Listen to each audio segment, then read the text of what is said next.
안녕하세요. 백두산 금융연구소의 백두산입니다. 1월 19일 목요일 저녁 8시 50분입니다. 오늘 좀 바빠서 녹화가 좀 늦어졌습니다. 미국 증시 같은 경우는 급락을 했지만 오늘 아시아는 혼조하게 마감을 했습니다. 뭐 선반영 이렇게 볼 수도 있겠지만 저는 이렇게 이야기를 좀 해드리고 싶습니다. 세계 증시가 아직 꺾인 게 아니다. 아직까지 후끈후끈한 분위기가 좀 남아있다. 그렇기 때문에 아시아가 이렇게 혼조한 모습을 보인다라고 좀 이야기를 드리고 싶어요. 어젯밤에 이제 물가 지표를 확인하면서 뭐 경기 침체 우려다 뭐 이런 이야기가 나왔죠. 그래서 이제 뭐 미국 증시에도 오래간만에 의미 있는 매도세가 등장하긴 했지만 그렇지만 아직까지 그거 한 방으로 추세가 바뀌었다? 라고 선언을 하기에는 좀 아직은 이른 것 같습니다.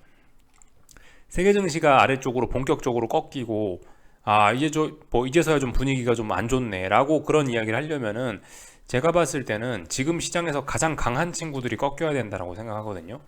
지금 가장 강한 친구가 누구죠? 예를 들면 뭐 유럽 증시에서 있는 독일 아니면 중국 이런 나라들 친구들 이렇게 강한 친구들이 꺾여야지 세계 증시가 분위기가 죽었고 이제는 꺾였다라고 이야기할 수 있을 겁니다. 아직은 아니라고 봐요.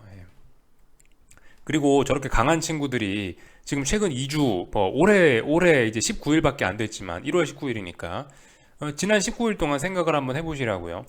이 그냥 강했습니까? 엄청나게 강했죠. 엄청나게 강했던 친구들이 어떻게 돼요? 죽을 때 한 번에 죽습니까? 죽을 때 그래도 나 아직 살아있어라고 하면서 꿈틀꿈틀 하면서 죽죠. 그 꿈틀꿈틀 두 번 하면 쌍고점 확인하는 거고 세 번 하면 그 어떤 삼고점을 확인하는 거고 여러 번 꿈틀꿈틀 할 수도 있고 여러 번 꿈틀꿈틀 하면 다중고점형이라 하고 그런 어떤 테스트 과정도 좀 남아 있다라고 생각을 합니다. 지금 굉장히 강하거든요. 이렇게 강했던 놈이 한 번에 꺾인다? 라고 생각하지는 않습니다. 그래서 아직 분위기는 뜨끈뜨끈합니다. 아직까지 뭐 아래로 전환된 뭐 의미 있게 전환되고 이런 거는 글쎄요. 미국의 S&P 지수 정도가 좀 전환이 되지 않았나. 한국의 코스닥 지수 정도가 전환되지 않았나 보고 있고 나머지는 대부분 다 아직까지 강하단 말이죠.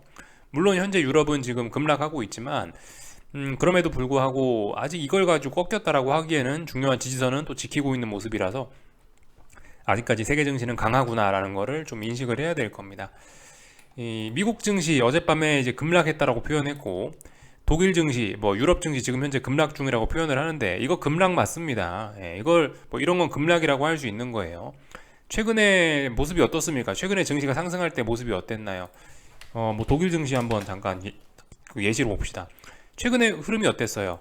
최근의 흐름이 변동성을 여기서 확대시키다가 여기서부터 변동성을 죽였어요. 최근에 한 5거래일, 4거래일 정도 여기서 시장이 변동성을 줄였습니다. 여기서는 급등을 하다가 차분하게 오르기 시작했다라는 거죠. 차분히 오르고 있다가 오늘 급락한 거. 오늘은 어때요? 장대 음봉이죠. 지난 5거래일 동안 올랐던 거 하루 만에 되돌리고 있잖아요. 그러니까 어떻게 된다? 이렇게 되면은 변동성이 확대된다. 그리고 이게 천천히 빠지는 거냐? 급하게 빠지는 거다. 그렇기 때문에 뭐다? 이런 건 급락이라고 충분히 할 수 있죠. 뭐 한 2%, 3%씩 뭐 아니면 5%씩은 빠져야 급락이다. 뭐 그렇게 생각하실 수도 있는데 이게 이제 그때그때 시장 상황에 맞춰서 뭐 그런 것들을 좀 고려해서 판단을 할 필요가 있습니다. 제가 예전에 그 작년 같은 경우 하도 증시가 빠질 때는 나스닥 같은 걸 보면서 하루에 3% 4%를 빠져도 이거는 급락했지만 급락이 아니다라고 뭐 그런 식으로 이야기를 해드린 적도 있긴 있거든요. 아마 기억하시는 분들 계실 텐데 이게 그러니까 아무튼 급락이라는 게 기존의 시장이 움직이는 이 변동성을 고려해서 그런 걸 고려해서 표현을 하면 됩니다. 하여튼 근데 분명히 잠잠하던 시장이 다시 변동성을 확대시키고 있는 그런 국면이고 지난 몇 거래일 동안 올랐던 거 다 한 번에 되돌리고 있죠. 미국도 그렇고 유럽도 그렇고 뭐 한국도 그랬고 전반적으로 모습들이 그랬습니다. 연초에 굉장히 강하게 급등을 했었고 그거 한 번에 되돌리고 있으니까 이런 급락이라고 충분히 표현할 만한 가치가 있죠. 충분히 표현할 수 있고요. 그래서 뭐 어쨌든 용어에 관련된 부분 좀 한마디 해봤고 하여튼 뭐 특별한 건 없는 것 같습니다. 미국 고용지표 뭐 그런 거 미국 고용지표가 아니고 미국 물가지표 뭐 그런 걸로 인해서 물가지표 물가지표가 너무 빨리 떨어지는 거 아니냐. 혹은 소매 판매가 떨어지는 걸 보니까 야 이제 인플레 뭐 이런 것 때문에 소비자들의 구매력이 좀 떨어지는 게 아니냐 이거 이제 이러다 경기 침체 오는 거 아니냐라는 그런 이야기들이 나오고 있죠. 그런 재료로 방향이 전환될지 어쩔지는 잘 모르겠습니다. 이제 좀 지켜봐야 되는 거고 일단 지금 시장은 지금 중요한 자리에서 위기에 한번 처해 있는 거예요. 그렇지만 아직까지 세계 증시는 완전히 꺾인 건 아닌 겁니다. 그죠? 아직까지 올라가는 그런 상황이고 다만 이제 아래쪽으로 베팅할 수 있는 자그마한 근거들은 나타난 상황이죠. 그죠? 아래쪽으로 베팅할 수도 있다. 아, 그 기준은 생겼다. 이 정도로 이해하시면 좋을 것 같아요. 전 세계적인 분위기는요. 지금이 어쨌든 굉장히 중요한 때라고 말씀드리고 있는데 하락 추세 중이죠. 그죠? 지금 어쨌든 세계 증시 하락 추세 중이에요. 하락 추세라는 건 저점과 고점 이런 식으로 연결해서 이 선을 고점끼리 연결하고 저점끼리 연결하면 이렇게 뭐가 나올 거 아닙니까? 얘네가 이렇게 쭉쭉쭉 하락하면 요거를 이제 하락 추세라고 하는 거겠죠. 그죠? 요렇게 해서 하락 추세가 지금 진행 중이긴 한데요. 하락 추세에서 가장 중요한 거는 저는 저점이 아니고 고점이라고 생각합니다. 고점. 이 고점이라고, 예. 이 고점이 이게 계속 낮아진다면은 하락 추세는 계속될 가능성이 높다라고 봅니다. 근데 이 고점이 높아진다라고 한다면은 뭡니까? 고점이 높아지는 의미가 뭘까요? 뭔가 고점을 높이려면 의미 있는 매수세가 등장을 해야 될 거거든요. 어, 하락 추세에서 의미 있는 매수세가 등장한다면은, 그래서 고점이 높아진다면은, 그렇다면 이거는 장차 하락 추세를 끝낼 수도 있는 가능성이 있다라고 보기 때문에 이 하락 추세에서 어떤 고점의 높이를 파악하는 거는 저점의 높이를 파악하는 것보다 훨씬 저는 더 중요하다라고 보고 있는데, 지금이 이제 딱 그런 자리란 말이죠. 지금이 어느 정도 이 고점과 고점을 연결한 이 라인을 대부분 다들 테스트하고 있는 그런 상황이란 말입니다. 그렇기 때문에 이거 추세가 전환될 가능성도 분명히 있습니다. 아직까지 이 싸움이 끝난 게 아니기 때문에 여전히 추세가 상승으로 전환될 가능성도 있는 거예요. 그러니까 이런 자리에서 지금 굉장히 잘 봐야 되는 겁니다. 한국도 그렇고 미국도 그렇고 뭐 중국도 그렇고 독일도 그렇고 전반적으로 지금 자리가 굉장히 주목을 해야 되는 거죠. 지금은 하락 추세 중에서 저점을 테스트하고 있는 게 아니고 고점 부근을 테스트하고 있는, 이 매수세를 본격적으로 테스트하고 있는 상황이기 때문에 지금은 하락 추세 중에서 저점, 매도세가 얼마나 강하냐를 테스트하고 있는 과정이 아니고 매수세가 얼마나 강하냐를 테스트하고 있는 이 과정이기 때문에 추세 전환 가능성 같은 거 엿볼 수 있는 거고, 여기서 삐끗하면 대폭락, 삐끗하면 추세 전환, 둘 다 가능한 그런 자리란 말입니다. 그러니까 지금 굉장히 민감한 자리예요. 그러니까 지금 이런 자리에서 이제 잘해야 되겠죠. 그죠? 계속 집중하셔야 되고요. 이제 본격적인 이제 여기 어딘가에 저항이 있어라는 걸 이제 시장이 어제쯤부터 이제 의식을 하기 시작한 거고, 예, 하여튼 이번 주부터 의식을 하기 시작한 거고, 이 싸움이 이제 본격적으로 이제 시작이 된 거죠. 여기서 그래서 뭐 단기적으로 어떻게 꺾이냐, 아니면 뭐 어떻게 지지를 하고 올라가냐, 이런 거에 따라서 앞으로 방향성이 결정되고, 우리가 이제 시장을 보는 그런 관점도 바뀔 수 있기 때문에 이 부분 굉장히 잘 봐야 됩니다. 그래서 아래쪽으로 큰 뜻이 있거나 위쪽으로 큰 뜻이 있거나 어쨌든 뭔가 다들 그 스스로의 어떤 투자 아이디어가 있을 거 아닙니까? 투자 아이디어 있으신 분들은 지금부터 뭔가 자기 아이디어에 맞는 그런 대응들을 해 나가야 되는 상황일 거고요. 나는 잘 모르겠다, 나는 그냥 현금 갖고 기다릴란다 하시는 분들은 가만히 기다리셨다가 이제 이 흥미로운 싸움을 계속 지켜보셨다가 고점과 고점 이렇게 연결한 선들이 이렇게 있는데 여기서 어떻게 해서 넘어가면 난 위쪽으로 보겠다, 아니면 이거 붕괴시키면 난 아래쪽으로 보겠다, 이렇게 지금 현금 들고 나는 그냥 여유롭게 시간이나 보낼란다, 그런 것도 괜찮습니다. 그죠? 뭐 이 바닥에 답이 있는 건 아니에요. 그죠? 다만 답이 있는 건 아니지만 분명한 어떤 진리 같은 건 있습니다. 위험을 더 많이 감수하면 그만큼 수익 기회도 좀 많아진다. 근데 위험을 더 감수한다고 반드시 수익이 커지는 것도 아니죠. 그죠? 그러니까 하여튼 각자마다 위험 감수 성향이 다 다른데 본인의 위험 감수 성향에 맞는 그런 투자 전략을 본인이 잘 여기서 구사하시면 되겠습니다. 저 같은 경우 말씀드렸다시피 저 위에서 이제 하방 포지션을 잡은 사람이라 뭐 이런 자리에서 이제 그냥 이제 뭐 지켜볼 뿐이죠. 아직까지는 아무것도 안 하고 저는 지켜보고 있습니다. 지금 뭐 현금 가지신 분들 아니면 어떤 생각이 있으신 분들, 매매하시는 분들은 지금 자리가 굉장히 중요한 자리가 될 수 있으니 좀 집중을 하셔야 되겠죠. 그죠? 전반적인 이야기 한번 쭉 풀어봤습니다. 일단 유럽이 지금 급락하고 있는데 뭐 제 생각에는 특별한 이유가 있어서 급락한다기보다는 그냥 이제 최근에 많이 올랐으니까 빠진다라는 그런 관점입니다. 저는요. 제가 봤을 땐 그런 것 같아요. 최근에 뭐 미국 증시도 그렇잖아요. 미국 증시도 쭈르륵 오르다가 나스닥도 하루 이틀 만에 지금 며칠 올랐던 거 빠지는 거고, S&P도 엄청나게 오랫동안 연속적으로 오르다가 하루 이틀 만에 지금 다 빠지고 있는 거고, 한국 증시도 그렇죠. 한국 증시도 쭈르륵 오르다가 거의 한 5, 6거래일 오른 거를 하루 이틀 만에 전부 되돌리고 있는 상황이고, 전반적으로 다 그렇습니다. 급등에 대한 피로감이 있는 그런 상황이고요. 지금 현재 유럽 증시 같은 경우도 급락을 하고 있는 건 단순히 이제 저런 기술적인 이유, 어떤 저런 세계적인 흐름이라 뭐 그런 것 같다라는 생각입니다.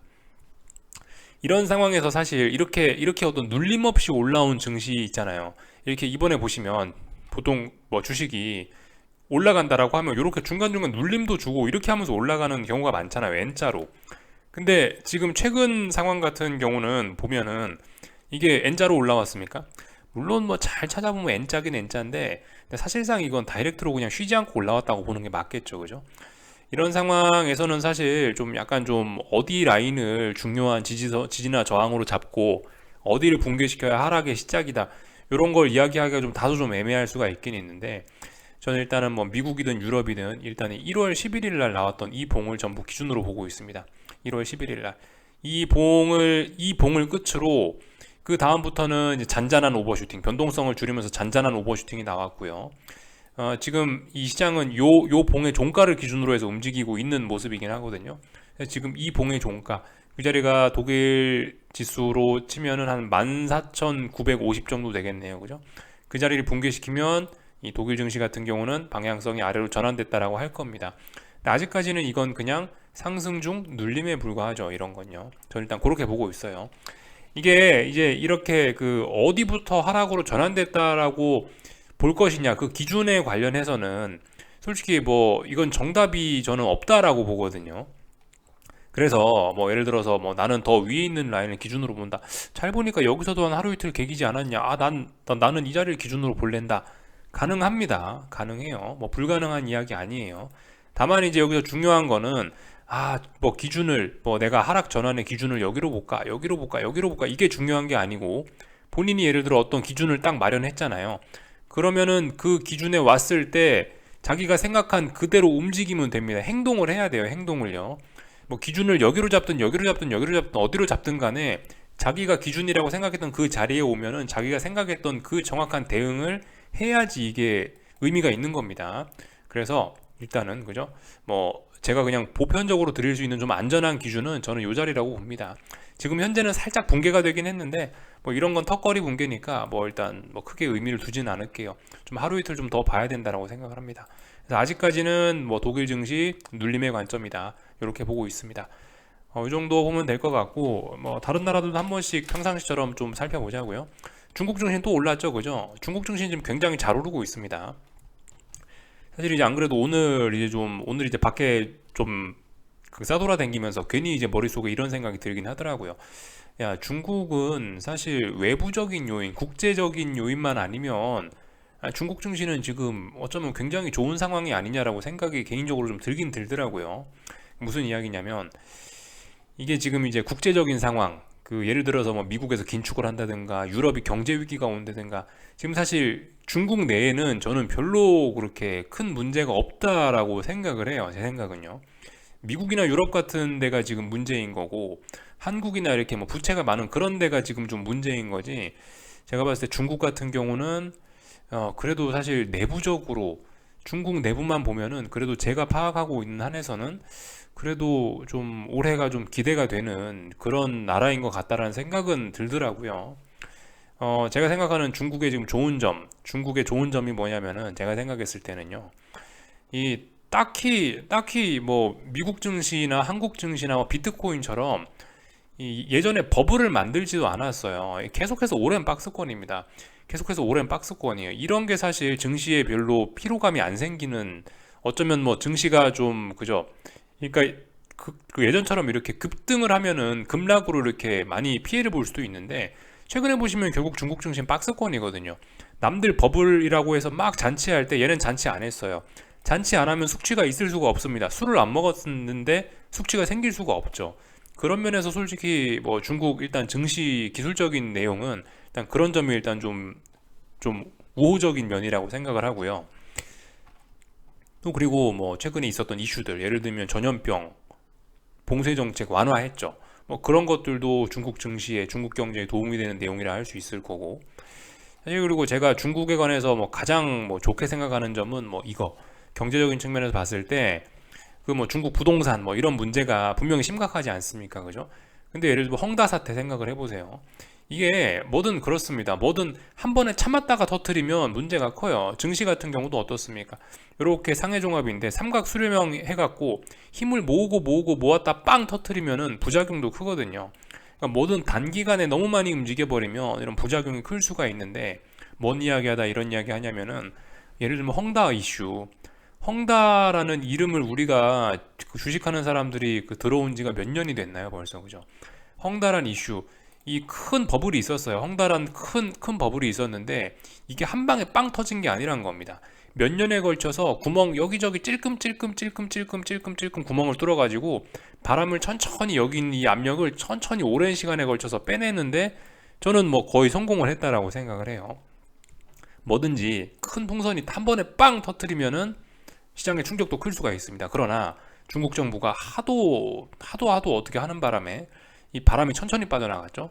솔직히 중국 헝다 지금 뭐 주가 같은 걸 보면은 아주 그냥 뭐 예술적으로 그냥 잘 빠졌다라고 생각을 합니다. 전반적으로 시장의 충격은 물론 있었긴 있었지만 그래도 빵 터트린 게 아니기 때문에.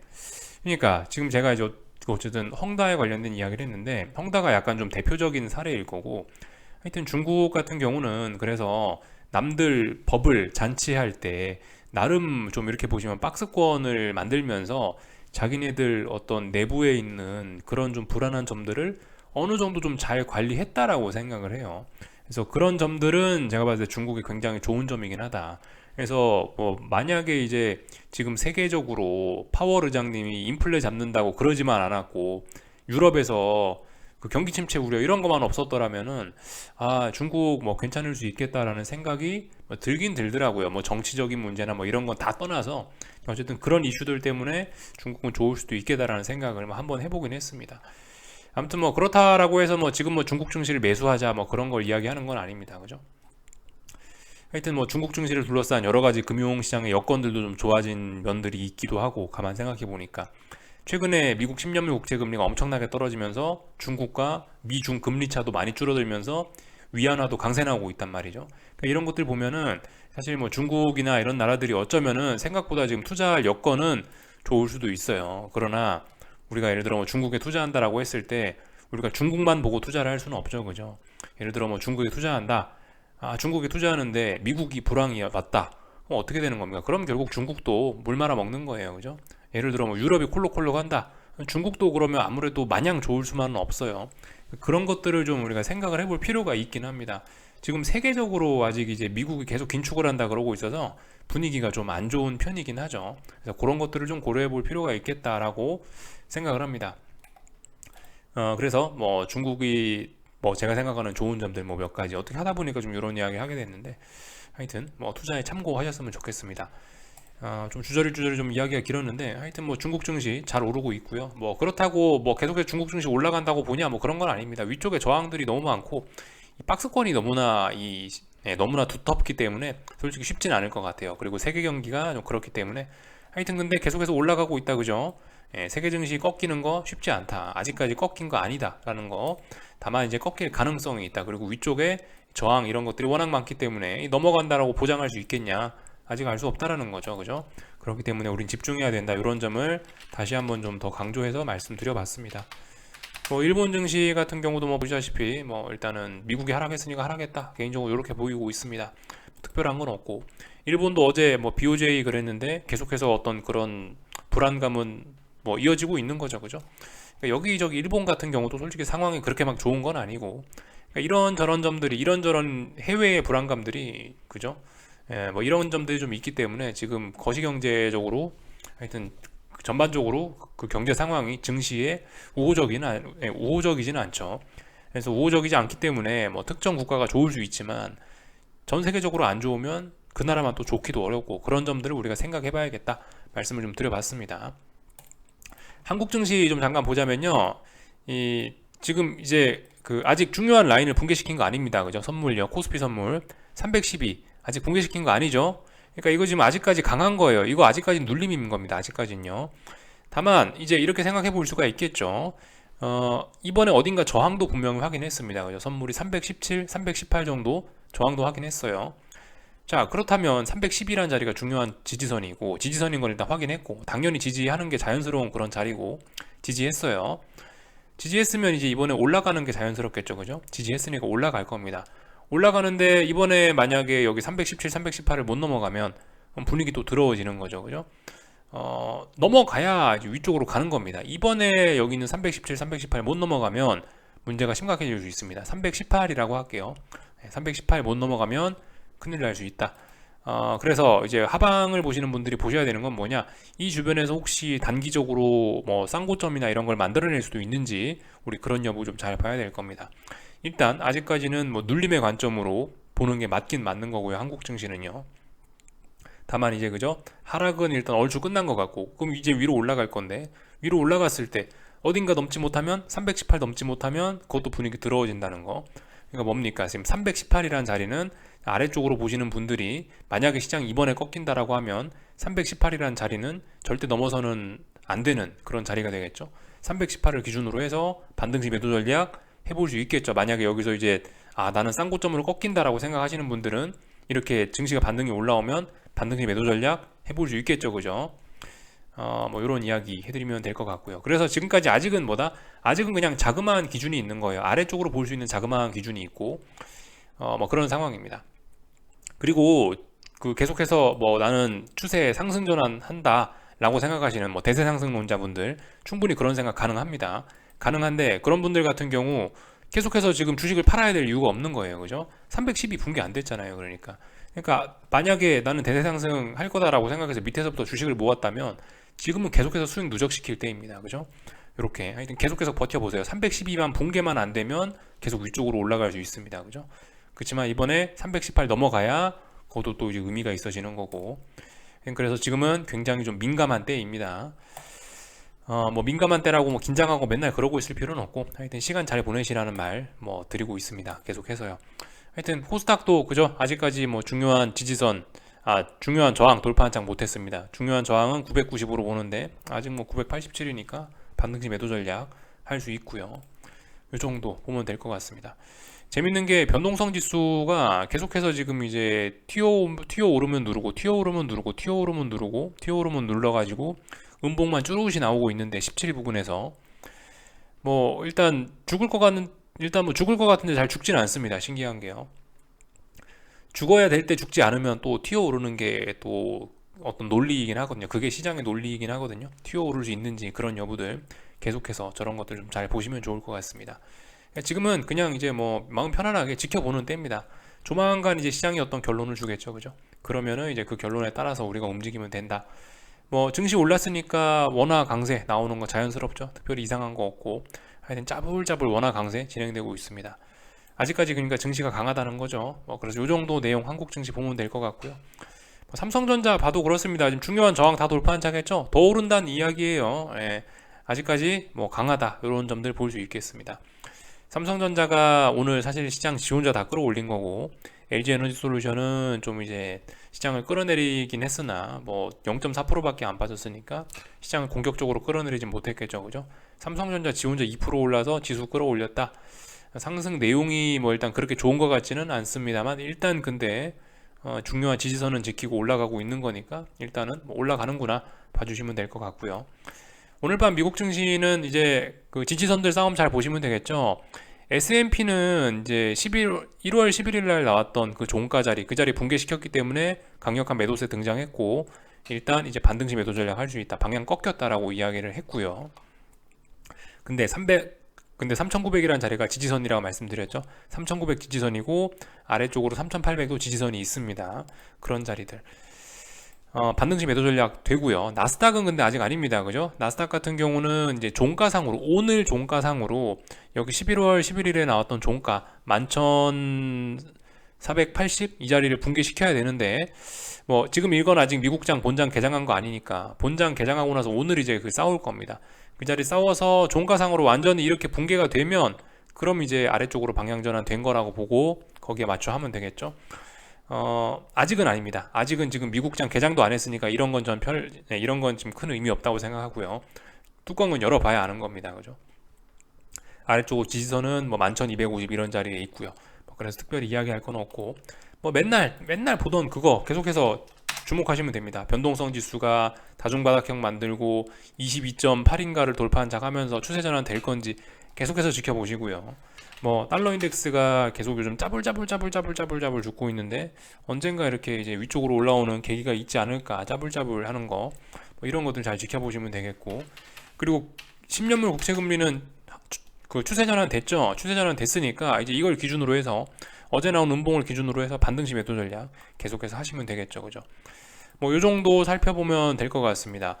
오늘 밤에 경제지표 발표는 뭐 특별한 건 없더라고요. 매번 있는 뭐 그런 거, 이니셜 잡리스 클레임, 고용지표 이런 것들 살펴보시면 되겠고, 제조업 지표들 좀 몇 개 나오긴 나오는데요. 솔직히 시장에 얘네가 별 영향을 미치진 못하는 것 같아서 뭐 뭐라고 이야기해야 될지 모르겠지만 일단 중요한 거긴 합니다. 요즘 경기 침체 가능성이 자꾸 나오고 있다 보니까 예전 같으면 무시할 수 있는데 이런 지표들 잘 보긴 봐야겠죠, 그죠? 필라델피아 페드 매뉴팩처링 인덱스 이런 거 좀 잘 보시면 좋을 것 같습니다. 뭐 나머지는 특별한 거 없는 것 같아요. 연준 사람들 몇 명 나와서 또 뭐 연설 이런 거 조금씩 하고 뭐 그런 거, 그죠? 여기 보시면 뭐 브레이너드 연설 이런 거 있죠? 예, 이런 것들 좀 주목하시면 좋을 것 같습니다. 여기까지 하겠습니다. 궁금한 거 리플 남겨주시고 내일 아침에 뵙도록 하겠습니다.